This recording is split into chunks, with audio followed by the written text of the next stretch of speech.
Welcome to our Backyard Brothers podcast. We are here May 6th. Cinco de Mayo was fun for us. We had some friends over, or actually we went over to a friend's house and we did some Cinco de Mayo things, tacos and chips and salsa and queso. But Cinco de Mayo. Also meaning the beginning of May means NFL draft discussion. But before we get there, we need to briefly recap playoff series that we didn't get to last week because the Kings and the Warriors went 7 games, which all 3 of us predicted it would. 2 of us picked the Kings. Dustin was the lone winner to pick the Warriors to emerge from that. So one sentence from each of us on that series. My thought: Kings are set up for a great future. Obviously, they hit a very experienced team that ended up being able to pull off a game 7. But Kings are set up well. Yeah, before Game 7, Stephen Curry apparently gave an extremely passionate speech that his teammates described as the most passionate they'd ever seen him, and then he went on to drop 50 points in Game 7 to propel them. It was an incredible performance, perhaps his greatest playoff performance of all time. I say Steph Curry is a sensation to watch, and kind of what you said, Scott. The Kings ran to a more experienced team. But it was a good long series, and the Kings are set up well for the future. The Warriors got their experience and talent on their team. We covered 3 playoff series for the second round last week. We did our predictions offline for the Warriors Lakers series. I think Cody and I both said the Warriors in 6. Dustin said the Warriors in 5. Was it 5? So. Right now, it's Game 3 is tomorrow night, I believe. The series is tied at 1 apiece. Lakers were able to steal Game 1, and then Warriors destroyed the Lakers in Game 2. So it's so crazy to see Anthony Davis go from an amazing Game 1 performance where he had like 30 points and 20 rebounds and 5 blocks or whatever it was, and then Game 2 he lays an egg, and that's Anthony Davis. That's what he's done this whole season and most of his career, honestly. So, yeah, he's a roller coaster. Yeah. Okay. And so we will touch NBA maybe a little bit more next week and the week after, certainly, as we head into conference final stuff. But we're going to jump in and look at the NFL draft as a whole. We have several topics to cover, but so let me pull up the list here real quick. Obviously, first thing we have to talk about is the number 1 overall pick, Bryce Young. So there was a lot of back and forth about which quarterback was going to be taken number 1 because everyone knew it was going to be a quarterback. It was either going to be Bryce Young, it was going to be C.J. Stroud, it could have been Will Levis, it could have been those were kind of the 3 that were going back and forth between number 1. But Bryce Young is a complete prototype shift. This is a guy who's 5'10" in cleats. He's 190 pounds in uniform. Obviously, he bulked up for the pro day and the draft. He ended up being about 204, I think, but his normal rate is 190. So 5'10", 190. This is me out there playing football in size. Obviously, Young is 100 times more athletic than me. He has a much 100 times better arm, great pocket awareness, but still, he's a tiny frame. Let me tell you this. If I get hit by TJ Watt or Myles Garrett, you'd have to peel my body off the field with a spatula and use every smelling salt in existence to help me remember who I am. So why was he the top pick? What is so good about Bryce Young? And there's a lot of good about him. I'm not saying I'm giving it to you, and then I'll give my thoughts. I'll go first on that. So watching the highlights of Bryce Young at Alabama, when you're watching him in the pocket, he's shifting between, so he can see between his tackles. He can't even see over them. So he's like He's moving between them, looking between everyone, and that's how he has to make his throws is between his offensive linemen, which is crazy to think about. He was um, he was on a team that was completely filled with 5-star talent, just all-star cast. Um, Personally, he's a great quarterback. Personally, I don't know, and I don't know if he will succeed at what people think in the NFL. He's a great quarterback, but I think that the NFL is just so much more competitive, so much more, I guess, experience that he's not going to be able to, in my opinion, stay in the pocket and not get hit like you're saying, looking between the tackles and guards and having to run around. He's extremely good, but I guess I just don't expect a whole lot from him in the NFL. And I can be completely wrong with that. But I think the reason why he went first overall is because how good he did at Alabama. They're just watching all of his highlights, his reruns. He's throwing bombs, he's throwing dimes. I just don't think it was all him. It was a lot of his star around his cast around him. I have some similar thoughts. An obvious size comparison would be Kyler Murray, and you look at Kyler Murray, and the way he plays is like if when your toddler steals the remote and just runs around, like, and that's the Kyler Murray style.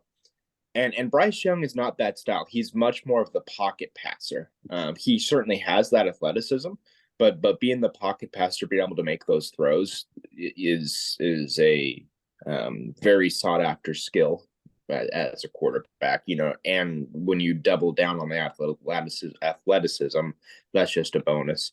To comment on what Cody commented on, I think I very much agree. Is that he's going from the best player on the best team in a league to he's expected to be the best player on the worst team in the league.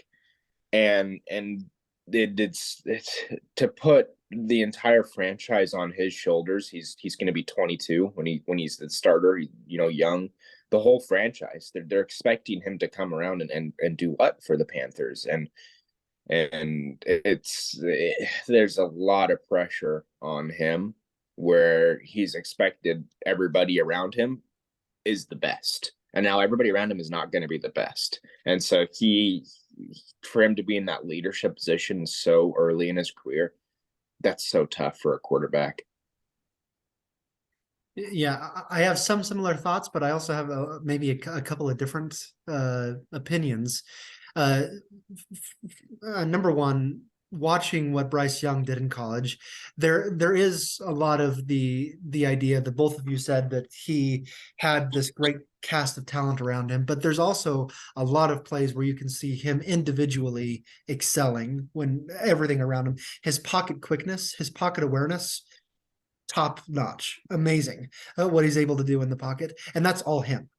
Right. So he's coming into the league probably out of all of the 3 or 4 quarterbacks that could be considered for the top pick. He was by far the number one pocket awareness. And that's huge for the NFL. Obviously, he's going to be looking up at guys that are 7 or 8 inches taller than him, coming at him like freight trains. And that's, I mean, playing in the SEC is not going to be a whole lot different than playing in the NFL, other than you're playing against the best players from the SEC now, rather than a couple scrubs here and there. But and I think the Panthers are set up well for success. Dustin, you mentioned they were the worst team in the league. Technically, they traded up for the number 1 pick. The Bears had that pick, and the Panthers traded up for him. And I think the Panthers are set up pretty well. They have a good coach in Frank Reich to help him in this situation. I think they're ahead of the curve in talent and rebuild than some of these other teams are. That's not saying that I think that he's a rookie of the year. I don't think he is. That's just saying I think that the Panthers are set up better than, if we can transition, the Texans, who took CJ Stroud at number 2. The Texans, in my opinion, are the worst team in the league. They are rebuilding from scratch from the Deshaun Watson fiasco that happened 2 years ago, and now CJ Stroud is taken with the number 2 pick. Although I think most of us would agree, CJ Stroud is more NFL ready as far as his size, as far as his ability to throw the ball in the pocket as well as outside the pocket. He's more of a pocket passer as well, but he has athleticism. Anyway, let's talk about some of these other franchise changing or franchise faces. We have CJ Stroud from Texans. We have Anthony Richardson taken 3rd overall from, or 4th overall, sorry, by the Colts. And so let's talk about those other quarterbacks. Will Levis, we can talk about him too. He somehow fell into the 2nd round. And then let's talk about running back Bijan Robinson as well, who was taken 8th overall, I think, by the Falcons, as well as any other franchise faces that you see come out of this 1st round here. I have thoughts as well, but let's move over to you guys before I jump into mine. You can go first, Dustin. So looking at these other 2 quarterbacks, Stroud and Richardson, Anderson, I forget his name. Richardson. Both, I think, very similar comparison to what I said about Young and the Panthers, is that they're expected to be the franchise day 1. And looking at Levis, he's going to be the backup to Tannehill. And I think that Levis is probably in the best position to succeed because of that. I look at some of the best quarterbacks in the league right now. Look at Patrick Mahomes. He spent 2 years under Alex Smith before he took the starting role. And those 2 years were just so valuable to his learning curve and getting ready to be a starter. Josh Allen also spent a year on the bench before he started. Several of the other top quarterbacks did that as well. You can even look at the comparison of Jordan Love under Aaron Rodgers. What's he going to do in the starting position? Is he going to be able to be successful?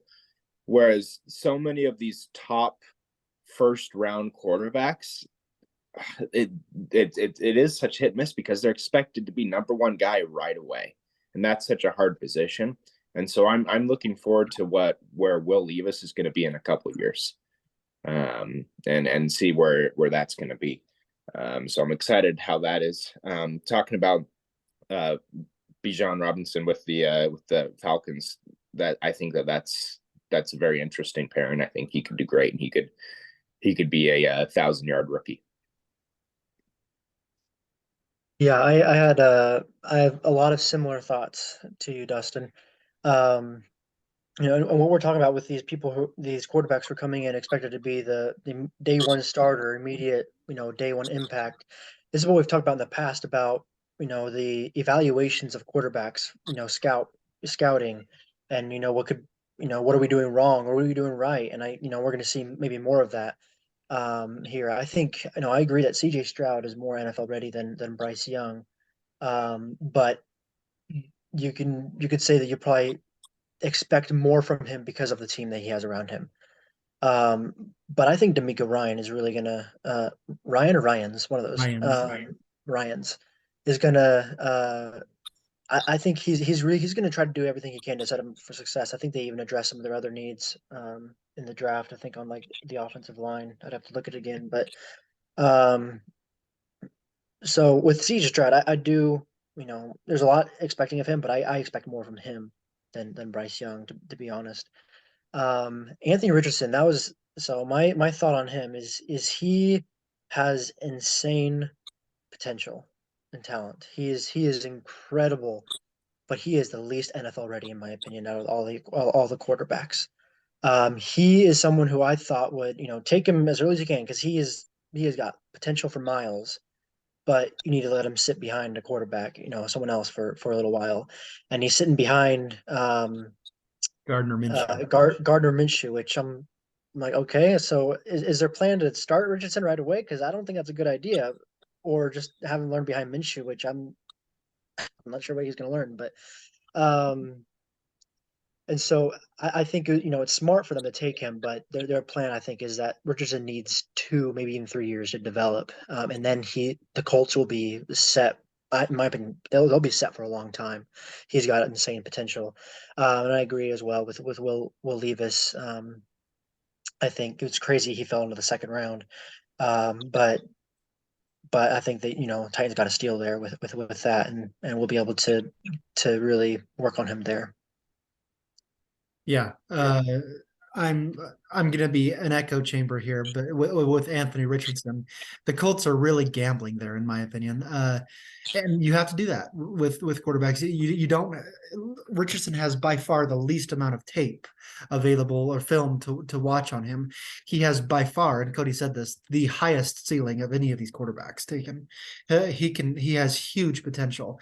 He is also though starting from the lowest floor of any quarterback. So there's so much range in what he can do, and that's scary for Colts fans because, like you said, he's gonna start under Gardner Minshew. He probably won't start from day one, but looking that Gardner Minshew is the starter, I would bet you that Richardson's going to start some games this year, and that's probably a little too early to put Richardson into that because, like we said, he has the least amount of experience of any of these quarterbacks taken. But I want to touch on Bijan Robinson real quick because running back has become something so you don't take a running back anymore in the first round, let alone the first 10 picks, just because it's such a short shelf life for running backs that to take a franchise face anymore. You talk about some of the players who have been named the best running back in the league over the last 10 years or so: Todd Gurley, Ezekiel Elliott, David Johnson. None of those three are in the NFL anymore right now. None of them are on teams, I don't think. Some of them are retired already. Jonathan Taylor was a one hit wonder. Then he got injured, and he's not the same anymore.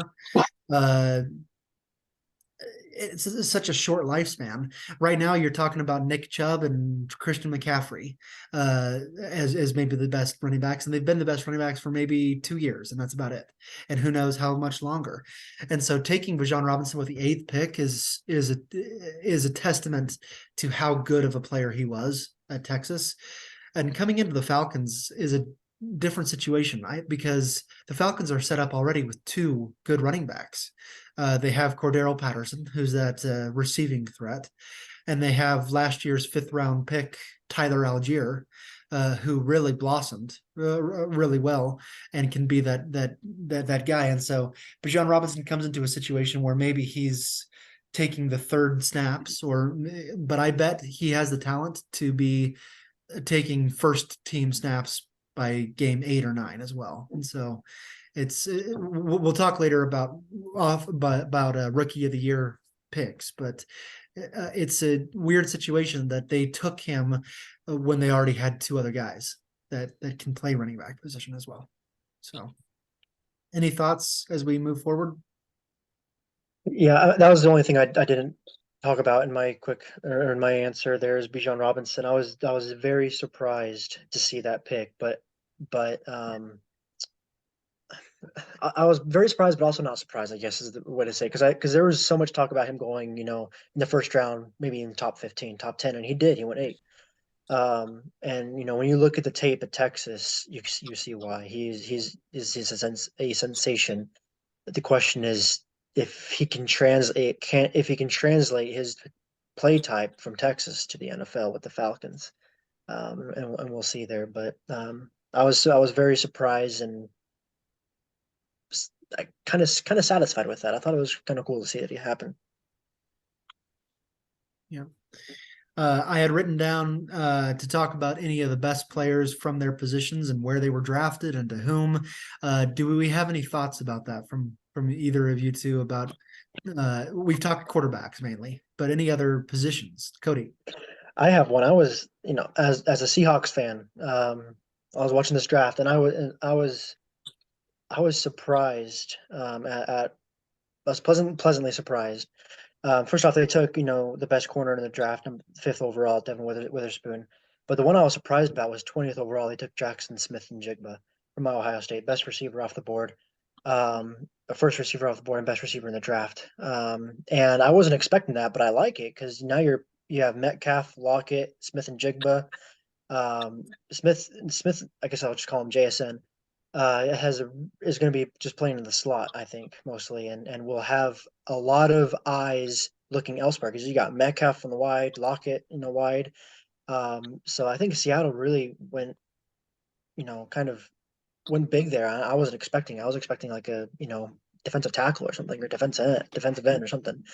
But that's just one of the I mentioned two there. But Jackson Smith and Jigba was a really cool, surprising pick. Being a Seahawks fan, but I think it's really a really good pick as well for the team itself.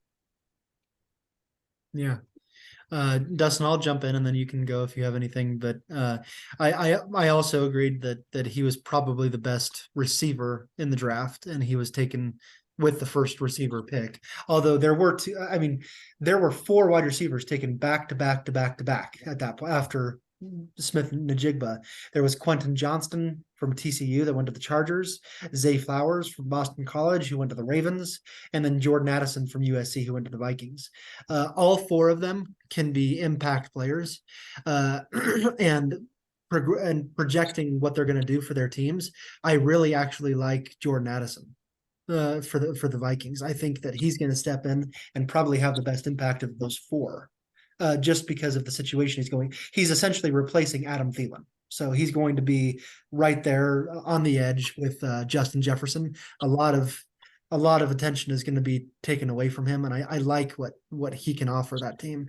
I think all four of them can be good. But and the only other position I wanted to talk about real quick was cornerback. Cody, you mentioned Witherspoon as the top cornerback off the draft.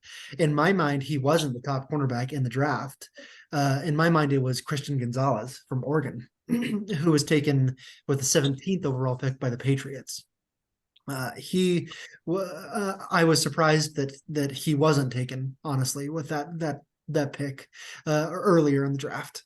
Witherspoon can hit. I've seen some tape on him, and he's that guy's fierce and aggressive, and I think he fits really well with the Seahawks. And so I'm fine with the pick. It's just I thought the top cornerback was actually Christian Gonzalez from Oregon, and he went to the Patriots at 17th.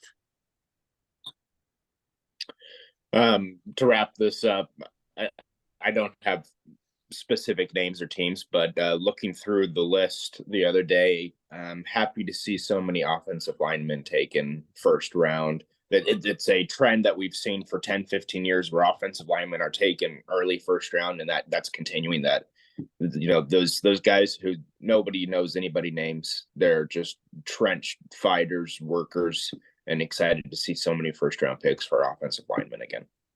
If I can jump in and talk real quick about one of them, and I have to look up real quick. He was taken in the 4th round from Ohio State. His name is DeWand Jones, and it just jumped off. I was like, did they draft a giant?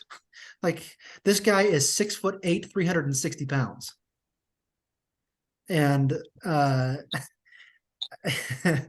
4th round. I don't know if he'll start or anything like that, but it just jumped off the page at me when I saw that. I think I audibly said, "What?" when I saw that size. So yeah. Anyway, yeah. Moving on. Our next topic was which teams nailed their draft and which teams bombed it, and why. Anyone want to go first on this idea, this topic? I can go first on this. Yeah. As far as a team that really nailed it, I really liked the Buffalo Bills. Their first 4 picks were 2 offensive linemen and 2 receivers. A tight end from Utah, call out to you, Cody, and a receiver. And I thought that was really good to try to support Josh Allen. Let's get him some more protection so he isn't running all the time. Gonna try to help him be more pocket passer and also give him a few more targets. And none of the receivers that they got were replacement receivers. It was addition receivers, deep threat, the receiver from Florida, and then a short game the tight end. I thought that was a great pick for the Bills, and so I'd call them out. As far as maybe a team that didn't do quite so great, the Broncos. They traded so many of their picks away, but then with the picks that they took, I didn't see how that really fit into the overall scheme of what they had there. And that's it. Nice. So the two that I'll touch on, the one that I thought nailed the draft, in my opinion, were the Texans. So they take first overall CJ Stroud, and then blow everyone away with second overall, my bad, and then blow everyone by trading for the third pick with the Cardinals, and then take Will Anderson immediately, which I was kind of upset about. I was hoping he'd be there at 5, but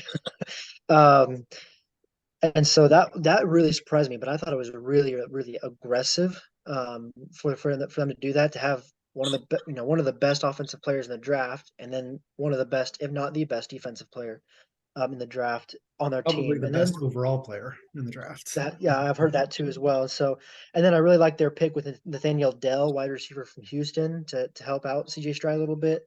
Henry, let me see if I can get this name right. To I said that right. He's a linebacker from Alabama, and I just thought that they nailed their draft. They hit a lot of pieces that they needed, and I'm excited to see what D'Amico Ryans does with that. What he does with that.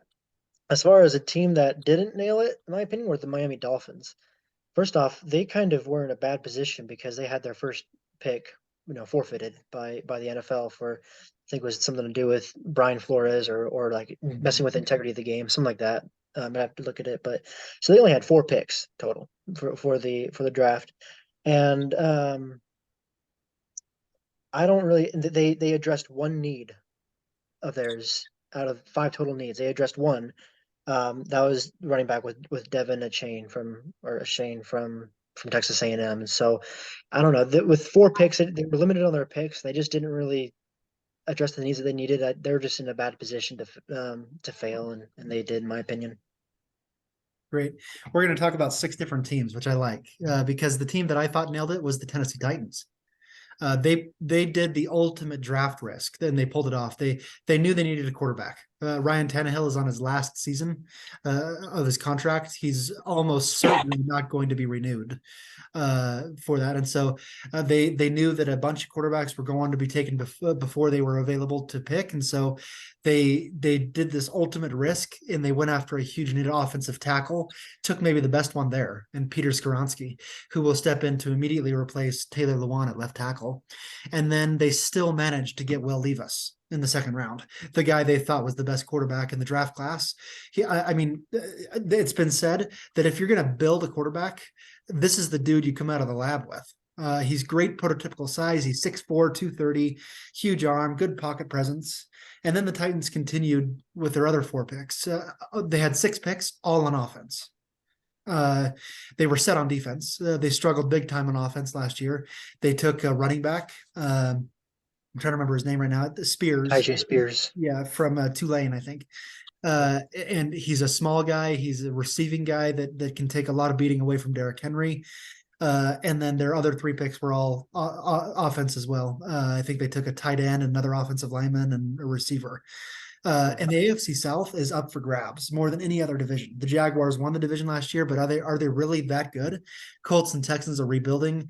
Given the right situations and good development from these players, I think the Titans can be right back up in the lead for that division. And I think they nailed their draft. The team who bombed it, to me, the Detroit Lions. They surprised everyone by taking Jahmyr Gibbs with the 12th overall pick at running back. This is a small running back from Alabama, a gadget player, essentially a wide receiver in it. And then they proceed to trade away DeAndre Swift to the Eagles, and Jamal Williams left in free agency. So they have David Montgomery, who came over from the Bears, but we just said taking a running back in the first round isn't usually done unless they're game changers. Gibbs isn't that. He's a receiving back with great speed who can be a return man. I don't like that pick at all. And then their other first round pick, they take Jack Campbell, who's a linebacker. He won the Butkus Award. Definitely a great player, but he did not test well at the combine. He was slow for a linebacker, especially.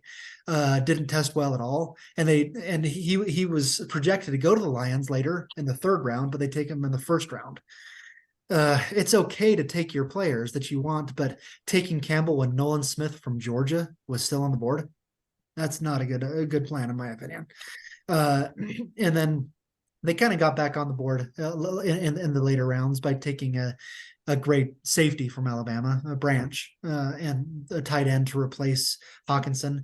And then they take Hendon Hooker, a quarterback from Tennessee, later. Jared Goff has had an up and down career, but Hooker won't be ready to take over this year and may not be ready next year either. He's a lot of development to go. And if they wanted a quarterback that could potentially take over if Jared Goff struggles, Stetson Bennett was still on the board. Sean Clifford from Penn State was still on the board.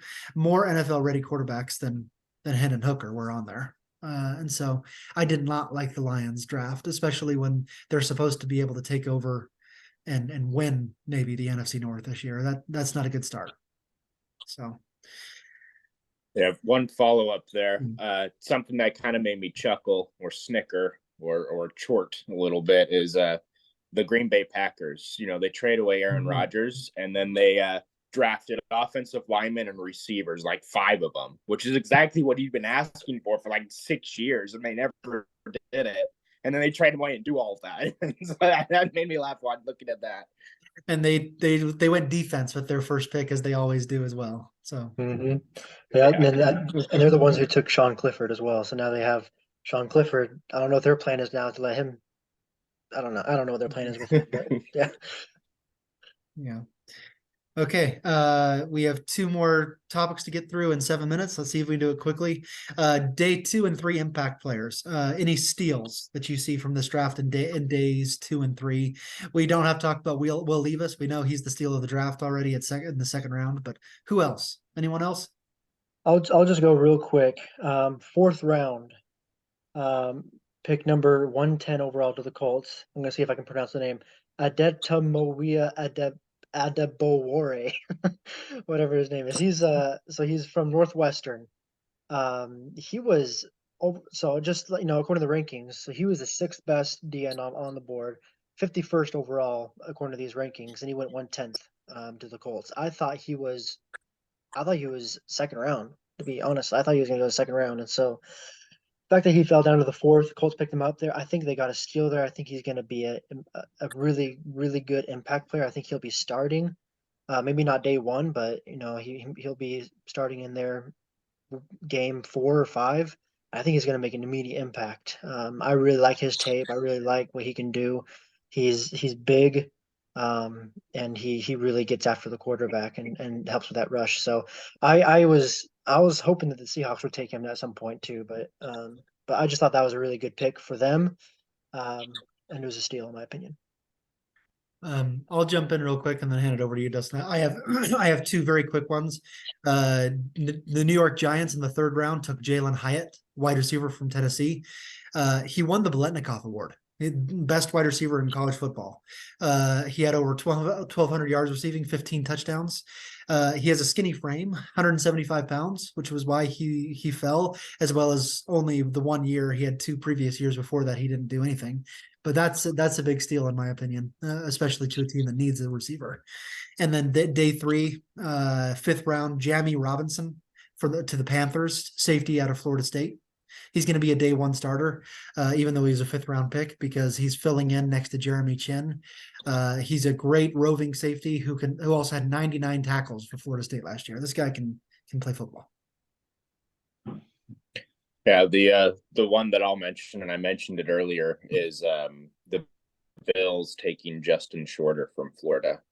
He's just a fast, deep threat kind of guy, and there's no need there for the Bills, and so he's just going to be gravy. Just an extra guy that is just going to stretch those safeties. All right, our last topic. It's very early. We haven't even hit training camp yet, but who are the offensive and defensive rookies of the year from this draft? Who wants to start? I'll go real quick. So I'll start offensive, and I'm going to go Jackson Smith and Jigba. I am leaving my bias out of this. I'm trying to, at least.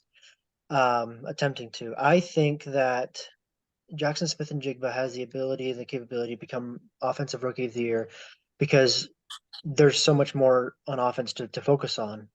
They have Metcalf to focus the defense. I'm talking about. They have Metcalf to focus on, Lockett to focus on. Gino's running ability. They have 2 running backs now who are day one starters to worry about, and so I think a lot of attention is not going to be focused on JSN. And I think that because of that, they're going to be targeting him early and often. Halfway through the season, people will start figuring out game plans to try to stop it and everything. But I think he's easily going to get easily 900 yards at least, if not 1,000 yards receiving. And I think he's a good candidate there. Defensively, I really like Tyree Wilson from Texas Tech. I think he's with the Raiders now. He went 7th overall. I think he's gonna be defensive rookie of the year. He's great size. He's 6'6", 270, and really fast, really agile, rushes the passer really well. And so I think he is the defensive rookie of the year, obviously early on, but that's my guess. Okay. I can jump in here. I talked about him earlier. I'm also going receiver, Cody, but I'm going Jordan Addison from the Minnesota Vikings out of USC. I think he's stepping into the best situation of any of those top 4 receivers. Smith and Najigba as well. But there's 2 other great receivers next to him that I think are going to get more touches. And obviously there's Justin Jefferson in Minnesota who's going to get his big day, as well as what's his name, the tight end, TJ Hawkinson. But I really like Jordan Addison, and I'm going to pick him for offensive rookie of the year. For defense, Will Anderson from Houston for the Texans, I think is by far the best defensive player. This guy over 3 seasons had over 30 sacks, 34 and a half sacks. He is going to mess up the AFC South quarterbacks down there. I think he's a clear defensive rookie of the year for me. For me, for defense, I like that the Eagles took the entire Georgia defense, and so, like, I think one of those players, whether it's Nolan Smith or the defensive tackle, I forget his name, Jalen Carter. They already have, Carter. They already have some great chemistry there, and coming into where they can learn from some great defenders. Fletcher Cox is still there, right? And so opportunity to learn from him and do that. And so I'm gonna predict one of them, either Smith or Carter, in winning defensive rookie. Offense, I know I've been on the Bills. I'm expecting a lot of things from the Bills, but Dalton Kincaid, tight end, I think that again that position is just wide open for him to get a lot of catches and a lot of touchdowns and just shine. Okay. Great. We will keep that in mind as we go forward. I'm sure a little bit later, maybe August. Yeah, August this year we'll have some shows that are devoted to NFL previews as well. But I don't think we'll touch on NFL for a little while, probably a couple months or until we get to that point. So this is a good step in that direction. Next week we continue with Dustin's show. I think we have 4 other questions, I think, for Dustin. And I'm sure we'll also talk about some NBA playoffs at that point as well. But I think this was a good discussion of NFL draft. Any last comments in the last 10 seconds? Okay. Have a good week, everybody. We'll talk to you next week.